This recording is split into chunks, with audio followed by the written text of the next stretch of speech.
ঈদের দিন সকাল সকাল ঘুম থেকে উঠা, ফজরের নামাজ আদায় করা,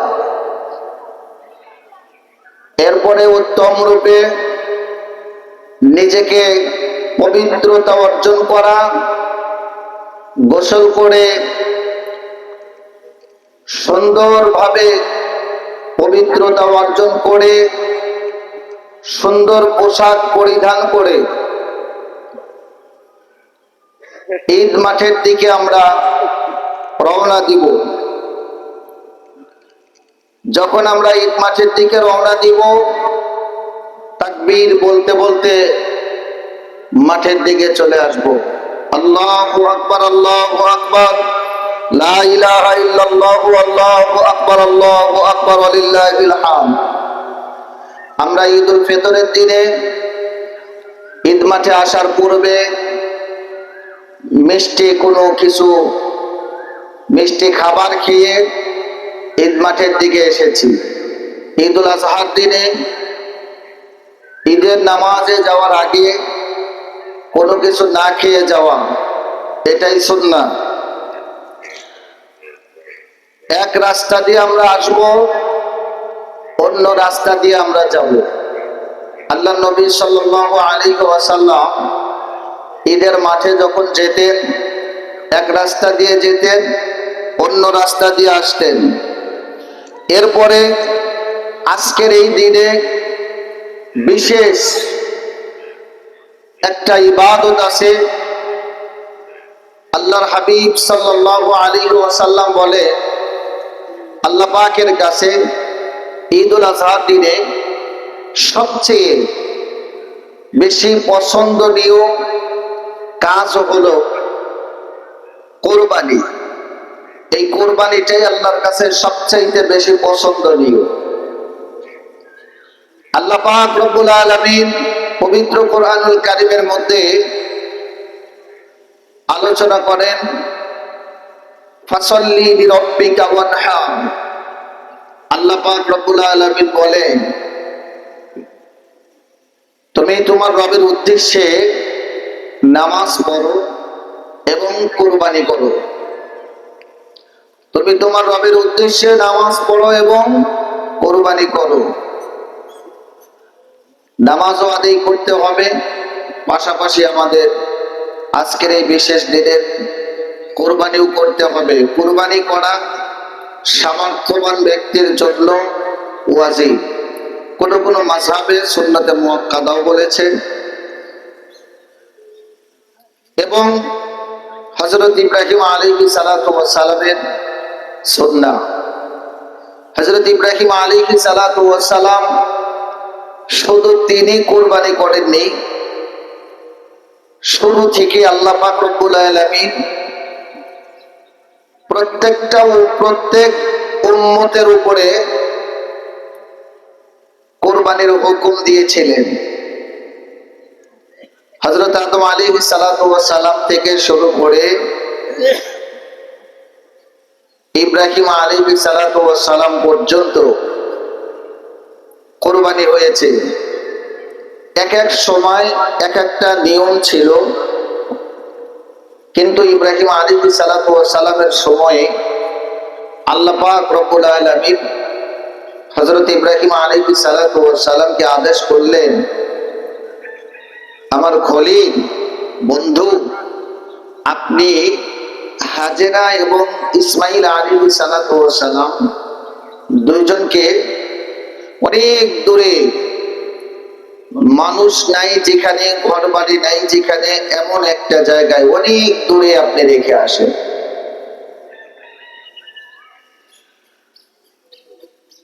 আল্লাহ পাক রব্বুল আলামিন হযরত ইব্রাহিম আলাইহিস সালাতু ওয়াস সালামকে আদেশ করলেন, ইব্রাহিম আলাইহিস সালাতু ওয়াস সালাম আম্মা জান হযরত হাজরা আলাইহিস সালাতু ওয়াস সালাম এবং ইসমাঈল আলাইহিস সালামকে সাথে করে নিয়ে মরুভূমির ময়দানের দিকে রওনা দিলেন। যাইতে যাইতে হযরত ইব্রাহিম আলাইহিস সালাতু ওয়াস সালাম এমন একটা জায়গায় গিয়ে দাঁড়িয়ে গেলেন, এমন একটা জায়গায় উপস্থিত হলেন যে জায়গাটা এখন মক্কা নগরী, যেখানে কোনো মানুষ নাই, ঘরবাড়ি নাই। কোন কোন বর্ণনায় আসছে গাছ গাছালি ছিল, শুধু গাছ, জঙ্গল আর জঙ্গল।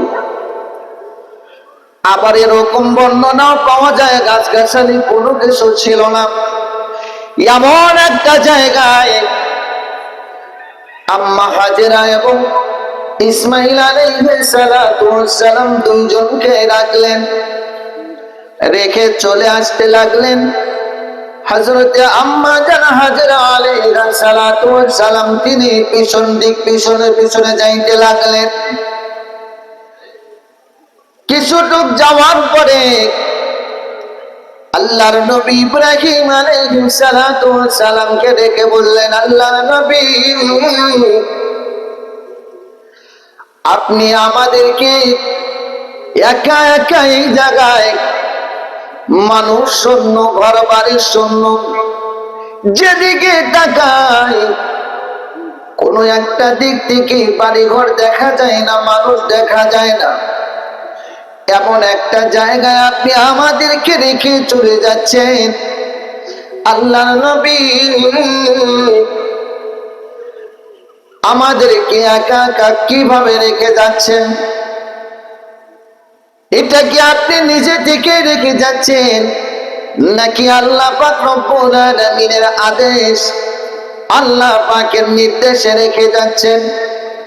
ইব্রাহিম আলাইহিস সালাতু ওয়াস সালাম বললেন, হাজেরা, আমি যা কিছু করছি আল্লাহ পাক রব্বুল আলামিনের নির্দেশে করছি।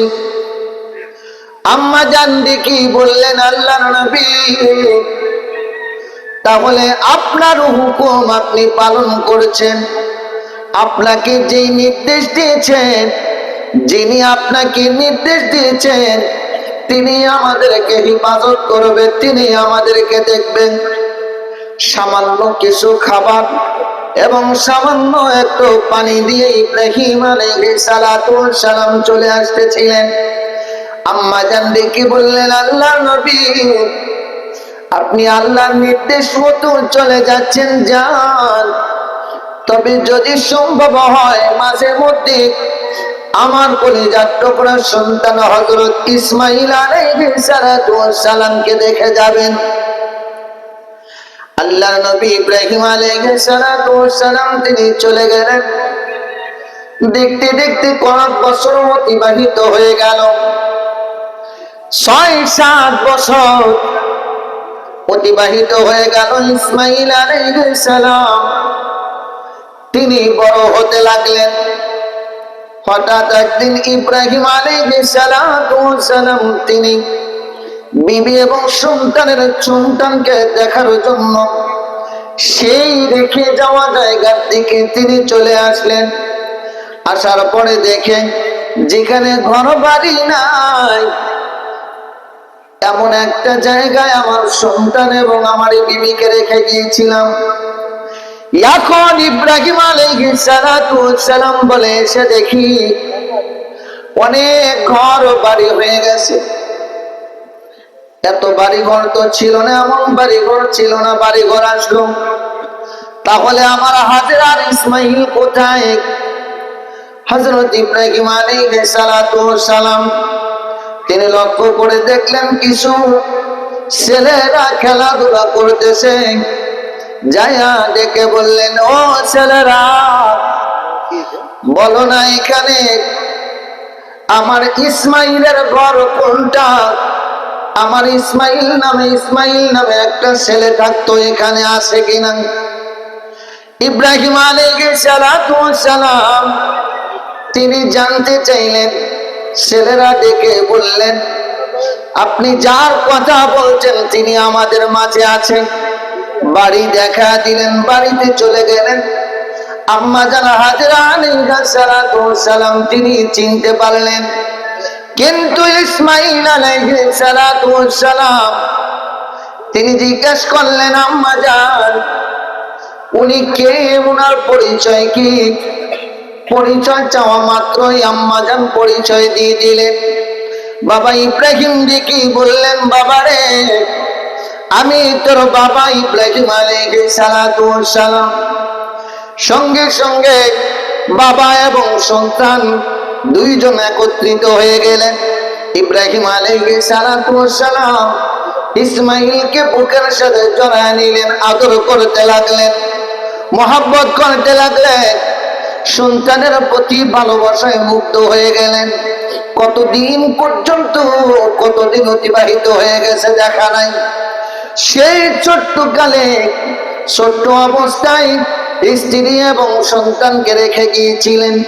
মনের ব্যথা আল্লাহ পাক রব্বুল আলামিন তিনি নির্দেশ দিয়েছেন, তার নির্দেশ মোতাবেক রেখে এসেছিলেন, কিন্তু মনের ব্যথা থেকে যায়। আমার স্ত্রী এবং সন্তানকে আমি রেখে চলে এসেছি এমন একটা জায়গায় যেখানে ঘর বাড়ি নাই, মানুষের কোনো সমাগম নাই, এমন একটা জায়গায় কেমনে চলছে, বেঁচে আছে নাকি বেঁচে নাই, কি অবস্থা, বিভিন্ন চিন্তায় মশগুল। হযরত ইব্রাহিম আলাইহিস সালাতু ওয়াস সালাম 7 বছর পরে সন্তানকে পেয়ে আদর করতে লাগলেন। আল্লাহ পাক রব্বুল আলামিনের ফেরেশতারা আল্লাহকে ডেকে বললেন, আল্লাহ আপনার বন্ধু খলিল আপনাকে বলে গিয়েছে, তার সন্তানকে সে মহব্বত করতেছে, সন্তানের ভালোবাসায় আপনার ভালোবাসার থেকে দূরে চলে গেছে। আল্লাহ পাক রব্বুল আলামিন ডেকে বলে, ফেরেশতারা রে, আমার খলিল, আমার বন্ধু, আমার ইব্রাহিম আমাকে ভালোবাসা কমায় নাই, আমাকে ভুলে যায় নাই। ফেরেশতারা ডেকে বলেন, আল্লাহ আমরা তো দেখতে পাচ্ছি তিনি তার সন্তানকে মহব্বত করতেছে, সন্তানকে পেয়ে সবকিছু ভুলে গেছে। আল্লাহ পাক রব্বুল আলামিন তিনি পরীক্ষা করার ঘোষণা দিয়ে দিলেন।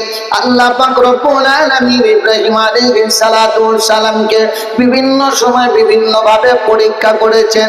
কখনো হযরত ইব্রাহিম আলাইহিস সালাতু ওয়াস সালামকে অগ্নিকুণ্ডের মধ্যে ফেলে আল্লাহ পাক রব্বুল আলামিন পরীক্ষা করেছিলেন। হযরত ইব্রাহিম আলাইহিস সালাতু ওয়াস সালামকে তার সন্তান এবং স্ত্রীকে নির্জন জায়গায় রেখে আসলেন, এটাও ছিল তার জন্য পরীক্ষা। উম্মতের জন্য আল্লাহ পাক রব্বুল আলামিন বিভিন্ন সময় পরীক্ষা করবে।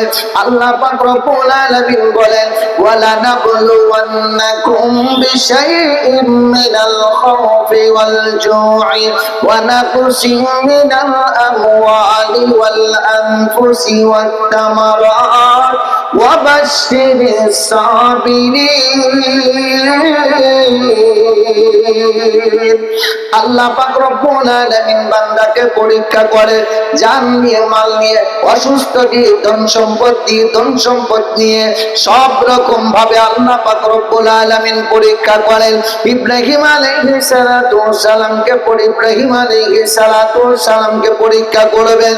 আল্লাহ পাক রব্বুল আলামিন ইব্রাহিম আলাইহিস সালাতু ওয়াস সালামকে স্বপ্নের মধ্যে জানিয়ে দিলেন, ও ইব্রাহিম, আমার খলিল, আমার বন্ধু, আপনি কুরবানি করেন, আপনি আপনার প্রিয় বস্তুটা কুরবানি করেন। হযরত ইব্রাহিম আলাইহিস সালাতু ওয়াস সালাম তিনি কুরবানি করেছিলেন, পশু কুরবানি করলেন। দ্বিতীয় দিন আবার আল্লাহ পাক স্বপ্ন দেখাইলেন, দ্বিতীয় দিন তিনি কুরবানি করলেন পশু। তৃতীয় দিন স্বপ্ন দেখায় আল্লাহ পাক রব্বুল আলামিন ইব্রাহিম আলাইহিস সালাতু ওয়াস সালামকে স্বপ্নের মধ্যে বলে দেয়, ইব্রাহিম তোমার প্রিয় বস্তুটা তুমি কুরবানি করো। হযরত ইব্রাহিম আলাইহিস সালাতু ওয়াস সালাম তিনি চিন্তিত হয়ে পড়লেন, আমি গরু কুরবানি করলাম, উট কুরবানি করলাম, তারপরেও হলো না, তাহলে আমার প্রিয় বস্তু কোনটা? ওই মুহূর্তে ইব্রাহিম আলাইহিস সালাতু ওয়াস সালাম যিনি সন্তানদের পাশে থাকতে পারে নাই, সন্তানকে এতটা মহব্বত করলেন, অনেকদিন পরে সাক্ষাৎ হয়েছে যার কারণে এতটা মহাব্বত করার কারণে এই ভালোবাসা ওই মুহূর্তে ইব্রাহিম আলাইহিস সালাম দেখলেন আমার কাছে আমার সন্তান এই মুহূর্তে প্রিয়।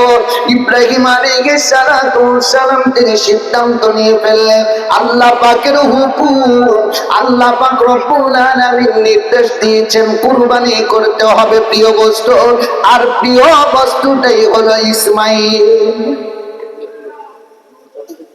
সম্মানিত হাজিরিন, এখনো যারা রাস্তায় আছেন, দোকানপাটে, বাড়িতে, বিভিন্ন জায়গায় অবস্থান করছেন, আমাদের ঘড়িতে এখন সময় 7:46 বাজে, আর মাত্র 14 মিনিট সময় আছে। আপনারা দেরি না করে, বিলম্ব না করে মাঠের দিকে চলে আসেন। আমরা চেষ্টা করব যথা সময়ে, যেহেতু 8টার সময় নামাজের সময় দেওয়া হয়েছে, একজন দুইজনের জন্য শত শত মানুষ অপেক্ষা করতে পারে না, কারণ যেহেতু ঈদুল আজহার নামাজের পরে আমাদের কুরবানির একটা বিষয় আছে, যেহেতু আমাদের পিছুটান আছে, তারা আছে, যার কারণে আপনারা অযথা বাড়িতে সময় কাটিয়ে সময় নষ্ট করবেন না, আপনারা মাঠের দিকে চলে আসেন। আমরা যথাসময়ে নামাজ আদায় করার চেষ্টা করব ইনশাআল্লাহ। সম্মানিত হাজিরিন, আল্লাহ পাক রব্বুল আলামিন ইব্রাহিম আলাইহিস সালামকে নির্দেশ দিলেন, আদেশ করলেন, তোমার প্রিয় বস্তু কুরবানি করো। প্রিয় বস্তু কুরবানি করতে গিয়ে তিনি পাইলেন ইসমাইলকে। এখন ইসমাইলকে কুরবানি করবে, চিন্তা করলেন ছোট্টবেলায় রেখে গেলাম মরুভূমির ময়দানে, আবার শিকার নিয়ে আসলাম 6-7 বছর পরে। এখন আল্লাহ দিলেন নির্দেশ, আল্লাহ পাক রব্বুল আলামিন পরীক্ষা করলেন ইব্রাহিম আলাইহিস সালামকে কেন্দ্র করে উম্মতের জন্য শিক্ষা রয়েছে। আল্লাহ পাক উম্মতকে এভাবে বিভিন্ন রকম ভাবে বিভিন্ন সেক্টরে উম্মতকে পরীক্ষা করবে, বান্দাকে পরীক্ষা করবেন। বান্দা পরীক্ষায় পাস করবে কেমনে? ইব্রাহিম আলাইহিস সালাম থেকে শিক্ষা নিতে হবে। হযরত ইব্রাহিম আলাইহিস সালাম তিনি আম্মা জান হাজেরা আলাইহিস সালামকে দেখে বললেন, হাজেরা, আমার ইসমাইলকে সুন্দর করে খেয়াল করবেন, কথা বলেন না। ইসমাইল আলাইহিস সালামকে সুন্দর করে গোসল করে সাজিয়ে দাও, সুন্দর পোশাক পরিয়ে দাও, বাদশার দরবারে দাওয়াতে যাবো। সুবহানাল্লাহ। আম্মা জানা হাজরা আলাইহিস সালাম তিনি এতটা খুশি হয়ে গেলেন যে কত বড় বাদশার দরবারে যাবে, আবার কলিজার টুকরা সন্তানকে নিয়ে। মা সন্তানকে কি পরিমাণ ভালোবাসে, সন্তানকে নিয়ে যখনই যাওয়ার কথা শুনছে অত্যন্ত আনন্দিত হয়ে গেলেন, খুশি হয়ে গেলেন। আম্মা জান খুশিতে আনন্দের সাথে ইসমাইল আলাইহিস সালামকে সুন্দরভাবে গোসল করালেন। গোসল করিয়ে সুন্দর পোশাক পরালেন। ইসমাইল আলাইহিস সালামকে গোসল করিয়ে সুন্দরভাবে রেডি করে হযরত ইব্রাহিম আলাইহিস সালামকে হাতে দিয়ে দিলেন, আল্লাহর নবী আপনি যান, দাওয়াতে যাবেন, আমার সন্তানকে নিয়ে যান। ইব্রাহিম আলাইহিস সালাম তিনি রওনা দিলেন ইসমাইল আলাইহিস সালামকে নিয়ে। এদিকে ইবলিস শয়তান আছে, এটা চিন্তা করলো যে এই মুহূর্তে ইব্রাহিম আলাইহিস সালাম তো পরীক্ষায় পাস করবে, তো ইব্রাহিম আলাইহিস সালাম যেন পরীক্ষায় পাস করতে না পারে তার জন্য একটা ব্যবস্থা করতে হবে। হযরত ইব্রাহিম আলাইহিস সালামকে ধোঁকা দিতে চেয়েছিলেন। ইব্রাহিম আলাইহিস সালাম তিনি পাথর নিক্ষেপ করেছিলেন। হাজী সাহেবরা যারা যায় হজ করতে, তারা যায় পাথর নিক্ষেপ করে, শয়তান ঢেলায়। শয়তান তো ওই জায়গায় থাকে না, তো শয়তান ঢেলানোর কারণ কি? ইব্রাহিম আলাইহিস সালাম ঢেল দিয়েছিলেন, সেই ঢেলটাই উম্মতের জন্য এটা বরাদ্দ হয়ে গেছে। আল্লাহ পাক রব্বুল আলামিন খুশি হয়ে গেছেন ইব্রাহিম আলাইহিস সালামের জন্য। তো ইব্রাহিম আলাইহিস সালামের যেখানে যেখানে কদম লাগছে, যেখানে যেখানে বিশেষ বিশেষ ঘটনা ঘটেছে, প্রত্যেকটা ঘটনাগুলোই উম্মতের জন্য, আমাদের জন্য নিদর্শন হিসেবে রেখে দিয়েছেন। আর সেইগুলোতে আমাদের জন্য কোনটা মুস্তাহাব, কোনটা মুস্তাহসান, কোনটা ওয়াজিব, কোনটা কোনটা ফরজ এরকম ভাবে আল্লাহ পাক রব্বুল আলামিন উম্মতের জন্য সিস্টেম করে দিয়েছেন। যেমন ইব্রাহিম আলাইহিস সালাতু ওয়াস সালাম খানায়ে কাবা নির্মাণ করলেন। খানায়ে কাবা নির্মাণ করার পরে আল্লাহ পাক রব্বুল আলামিনের কাছে দোয়া করেছিলেন। আল্লাহ পাক রব্বুল আলামিন বলেছিলেন, তুমি আজকে যে ডাকটা দিয়েছো এই ডাকের কারণে কিয়ামত পর্যন্ত সমস্ত মানুষেরা তোমার ডাকে এসে সাড়া দিবে, খানায়ে কাবা এসে বাস করবে। সুবহানাল্লাহ। আম্মা জান হাজরা আলাইহিস সালাতু ওয়াস সালাম তিনি পানির জন্য দৌড়াদৌড়ি করেছিলেন সাফা থেকে মারওয়া পাহাড়, এক পাহাড় থেকে আরেক পাহাড়ে। এই দৌড়ানোটাই আল্লাহর কাছে এতটা পছন্দ হয়েছিল যে হাজিদের জন্য সাফা থেকে মারওয়া, মারওয়া থেকে সাফা, এই দুইটা পাহাড়ে দৌড়াদৌড়ি করা ওয়াজিব করে দিয়েছেন। সম্মানিত হাজিরিন, আল্লাহ পাক রব্বুল আলামিন তিনার নির্দেশ মোতাবেক ইব্রাহিম আলাইহিস সালাতু ওয়াস সালাম রওনা দিয়েছে। পথে মধ্যে হযরত ইসমাঈল আলাইহিস সালাতু ওয়াস সালামকেও শয়তান এসে ধোঁকা দিতে চেয়েছিলেন। ইসমাঈল আলাইহিস সালাতু ওয়াস সালাম আল্লাহকে হযরত ইব্রাহিমকে ডেকে বললেন, বাবা আমাকে এমন ভাবে এমন কথা বলতেছে। ইব্রাহিম আলাইহিস সালাতু ওয়াস সালাম বললেন, বাবা এটা শয়তান, তুমি কঙ্কর নিক্ষেপ করো। সেখানেও শয়তান ধোঁকা দিতে পারলো না। আম্মা জানা হাজেরার কাছে এসে আসলেন। আম্মা জানা হাজেরা আলাইহিস সালাতু ওয়াস সালামকে ডেকে বললেন, হাজেরা তুমি কি জানো তোমার সন্তানকে কোথায় নিয়ে যাচ্ছে? বলে কোথায় নিয়ে যাচ্ছে? আমার সন্তানকে তার বাবা বাদশাহ দরবারে দাওয়াত খাইতে নিয়ে যাচ্ছে। শয়তান বলে, না না, তোমার সন্তানকে জবাই করবে, তোমার সন্তানকে কুরবানি করবে। আম্মা জানা হাজেরা বলে, বাবা কখনো সন্তানকে জবাই করতে পারে না, কুরবানি করতে পারে না। ইবলিস শয়তান চিন্তা করলেন ধোঁকা দিয়ে তো কাজও হয় না। একটা পর্যায়ে বললেন, আসল কথাটা না বললে তো হয় না। ওই সময় ডেকে বললেন, হাজেরা আল্লাহ পাক রব্বুল আলামিন নির্দেশ দিয়েছেন, আর এই নির্দেশ মানার জন্য, পালন করার জন্য ইসমাইলকে মিনায় দিয়ে মিনার প্রান্তরে নিয়ে যাচ্ছে। আম্মা জানা হাজেরা বললেন, টেনশন নাই, এটা নিয়ে কোনো টেনশন নাই, কারণ আল্লাহ পাক যেটা নির্দেশ দিয়েছে, এটা ইব্রাহিম আলাইহিস সালাতু ওয়াস সালামকে যেটা নির্দেশ দিয়েছে তাতে কোনো সমস্যা নাই। আল্লাহ যদি নির্দেশ দিয়ে থাকে আমার এখানে কোনো আপত্তি না। সম্মানিত হাজিরিন, মিনার প্রান্তরে ইব্রাহিম আলাইহিস সালাতু ওয়াস সালাম তিনি চিন্তা করলেন, ইসমাইল ছোট, 6-7 বছর 8 বছর এরকম বয়স। চিন্তা করলেন কুরবানি করব, আল্লাহ পাকের নির্দেশ, কিন্তু কুরবানি করার আগে একটু ছেলেকে বলে নেই। হযরত ইসমাঈল আলাইহিস সালাতু ওয়াস সালামকে ডেকে বললেন, বাবা ইসমাঈল, আল্লাহ পাক রব্বুল আলামিন নির্দেশ দিয়েছে তোমাকে কুরবানি করতে হবে।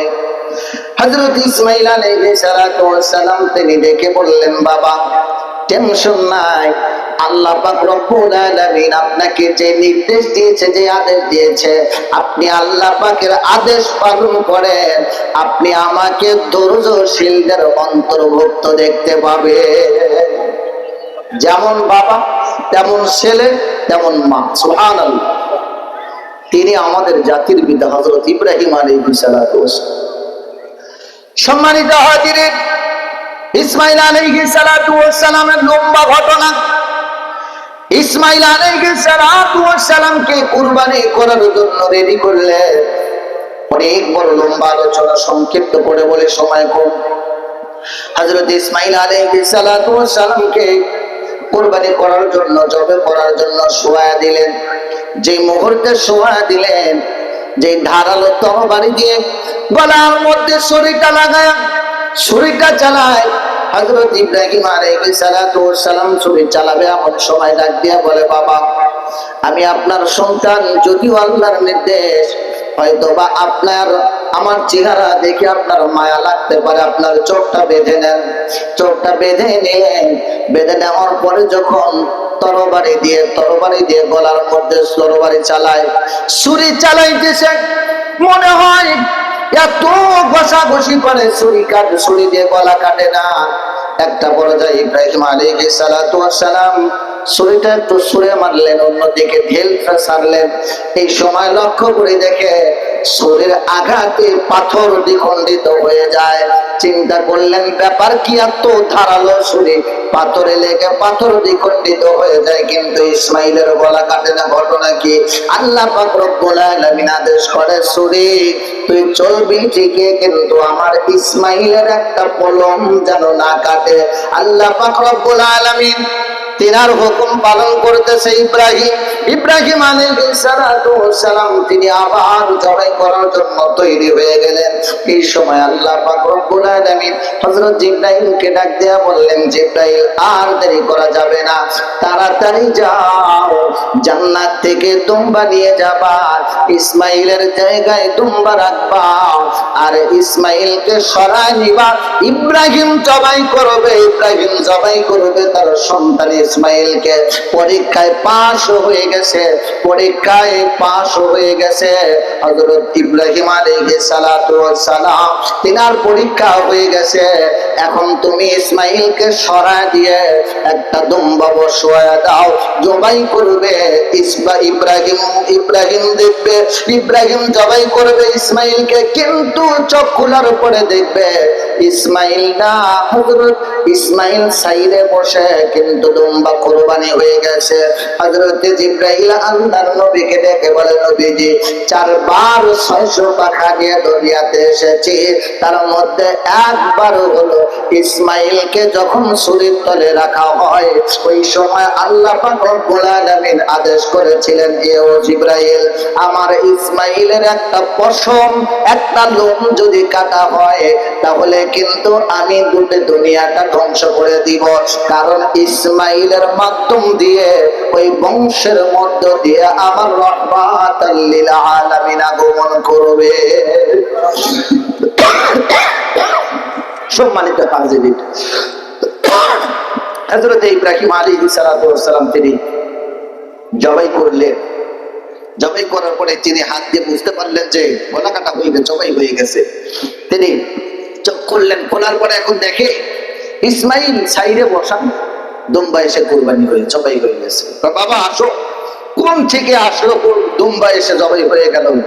আসলে তো জবাই করার কথা তোমাকে, তুমি আসো। ইতিমধ্যে জিবরাইল এসে বলে, হুজুর, আপনার আল্লাহ পাক রব্বুল আলামিন যে নির্দেশ দিয়েছিলেন, আপনার উপরে যে হুকুম হয়েছিল, এটা কবুল হয়ে গেছে, আপনার কুরবানি কবুল হয়ে গেছে, ইসমাইলকে আর কুরবানি দিতে হবে না, এর দুম্বা কুরবানি হয়ে গেছে। ওই দিক থেকে দুম্বা বা পশু কুরবানি করা আমাদের জন্য হয়ে গেল। যদি ইসমাইল একটাবার ভেবে দেখেন, ইসমাইল যদি কুরবানি হতো তাহলে মানুষ কুরবানির পেছনটা হয়ে যেত, কিন্তু ইসমাইলকে আল্লাহ তাআলা সরায় দিলেন জিবরাইলের মাধ্যমে, আর পশু কুরবানির প্রচলন চালু করে দিলেন। আর এই পশু জবাই করা, এইটা আমাদের নবী রাহমাতাল লিল আলামিন পর্যন্ত আসছে ছিল। কাবা শরীফ এই পশু জবাই করার এই গোশত, তারপরে রক্ত, নারী ভুঁড়ি, এগুলো কাবা শরীফে ঢেলাইতো, কাবা শরীফের চত্বরে রেখে দিত, কাবা শরীফ নোংরা করে ফেলতো। কিন্তু আমার নবী রাহমাতাল লিল আলামিন এসে ঘোষণা দিলেন, আর কাবা শরীফে রাখতে হবে না।